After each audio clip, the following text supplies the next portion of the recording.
కళాశాలలో కేవలం పుస్తకాలే ఆ దొంగ టార్గెట్. విలువైన కంప్యూటర్లు, ఇతర వస్తువులేమీ ముట్టుకోడు. ఇలా వరుసగా పుస్తకాలు చోరీ చేస్తూ సీసీ కెమెరాలకు చిక్కాడు.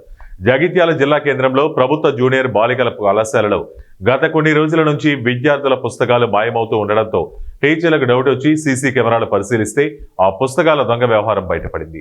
బోనాల పండుగ సందర్భంగా హాలిడే ఉండడంతో కళాశాలలోని విద్యార్థులు తమ పుస్తకాలు వదిలి వెళ్లారు. వచ్చి చూసేసరికి పుస్తకాలు లేకపోవడంతో ఈ వ్యవహారం బయటపడడంతో ఉపాధ్యాయులు జగిత్యాల పట్టణ పోలీస్ స్టేషన్లో ఫిర్యాదు చేశారు. ఈ సందర్భంగా విద్యార్థులు మాట్లాడుతూ తమ కాలేజీలో 700కు పైగా విద్యార్థులు చదువుతున్నారని, ప్రహరీ కూడా లేకపోవడం వల్ల ఈ దొంగతనం జరిగిందని విద్యార్థులతో పాటు ప్రిన్సిపల్ తెలిపారు. నా పేరు పల్లవి. నేను మొదటి సంవత్సరం చదువుతున్నాను. మా కళాశాలలో ప్రహరీ గోడ లేకపోవడంతో మా కళాశాలకు కుక్కలు, పందులు అన్నీ రావడంతో మాకు ఇబ్బంది అవుతుంది. దాంతోపాటు నిన్న హాలిడే కావడంతో మేము బుక్స్ ఇక్కడ రాసుకున్న బుక్స్ ఇక్కడ పెట్టుకోవడంతో దొంగలు వచ్చి వాటిని ఎత్తుకెళ్ళిపోయారు. దాంతో మాకు చాలా ఇబ్బంది కలుగుతుంది.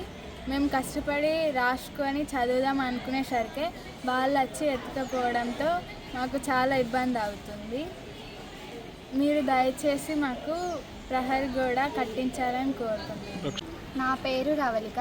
నేను బైపీసీ ఫస్ట్ ఇయర్ చదువుతున్నాను. మా కాలేజీలో ప్రహార గోడ కూలిపోయిన వలన మా క్లాస్కి డోర్స్ కూడా సరిగ్గా లేవు.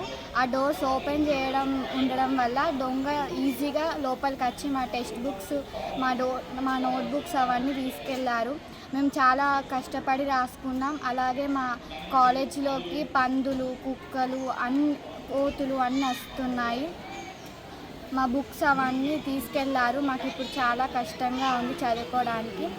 మాకు గోడ కట్టించడానికి హెల్ప్ చేయాలి.